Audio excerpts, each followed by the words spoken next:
I'm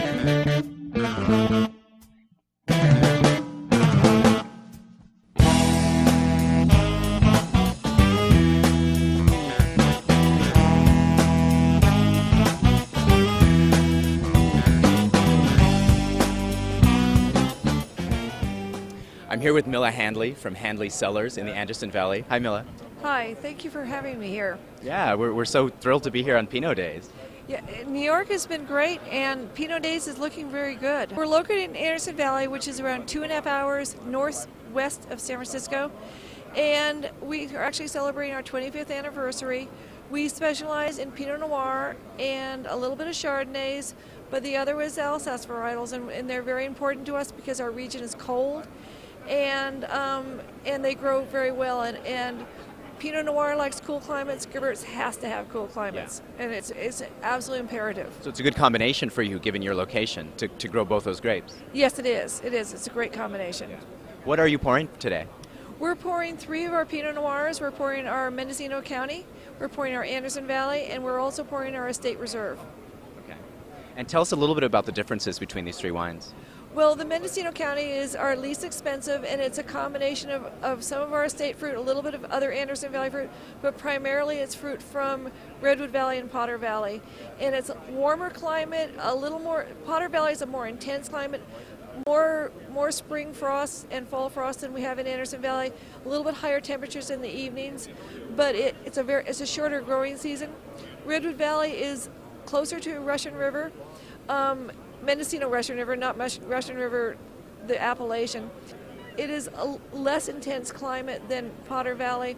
It still has a little bit of frost, and it gets warm, but it's not, probably doesn't get quite as hot as Potter Valley, but it doesn't get quite as cold either. And then our Anderson Valley fruit in our Anderson Valley blend comes from multiple vineyards, from the southern end of the valley, which is the Boonville side, which is the warmer, farther away from the coast, all the way up to grapes near the winery and at our winery that are much colder. And the closer to the coast, the more cold you get.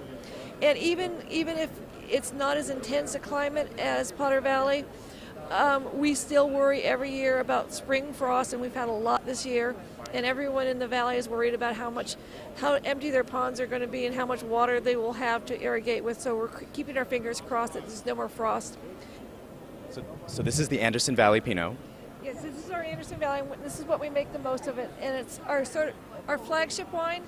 And it's a combination of estate fruit plus 6, 7, 8, or 9 other vineyards in the valley, and a lot of different lots.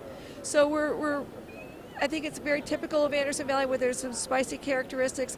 It's not a big fat wine, but there's good structure and good acidity. Yeah, I mean, first of all, on the nose, I got some great spice, and I'm tasting the dark fruit. There's that sort of dried cherry for me.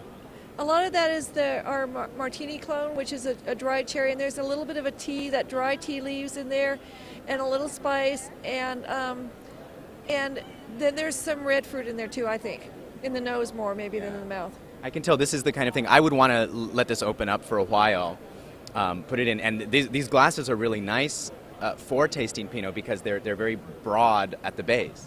Absolutely, and yes, it's definitely a wine that I opened it an hour ago, but it evolves and it opens up, and it isn't big and fat, but there's a sort of a subtle silkiness to it that makes you with some bright fruit. Yeah, and there's just enough spice in there for me, the pepperiness, yes. A slight hint of tobacco that would be great with, say, a grilled lamb for me. It's great with grilled lamb, it's wonderful with mushrooms, and it's great with salmon. Oh, okay. Oh, it's wonderful with salmon. Really? Okay, I'll have to try that. Yeah. Like a grilled salmon or? Grilled salmon, poached salmon, Pinot and salmon, I live in salmon country, so Pinot and salmon go together. Right. Maybe not lox, but everything else, you know. So for someone who's not really familiar with Pinot Noir and they're maybe just starting to be introduced to it, what are the key characteristics that they should be looking for in the wine?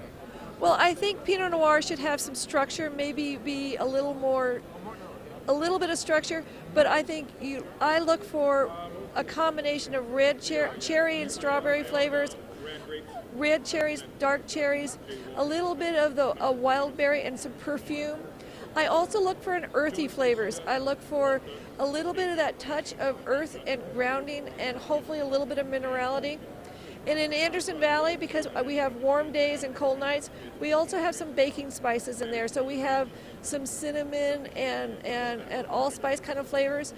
It is the kind of grape that really is able to subtly show a lot of those, everything that you said, you know, the dark fruits, the spices, things like that. And you mentioned something about earthiness and minerality, and people might think, earth, why would I want to taste earth? But what you're talking really about is the terroir of the land and mineral components that come from the soil that express themselves in the wine. It doesn't actually taste like dirt, right? No, it does. It doesn't taste like dirt, and I think a forest duff is another thing. But it tastes like if you're walking in the woods, and that smell. And that smell is more the smell if you're walking in the woods after a rain, that clean smells. Milla, thank you so much for joining us today. You're welcome. Thanks for having me.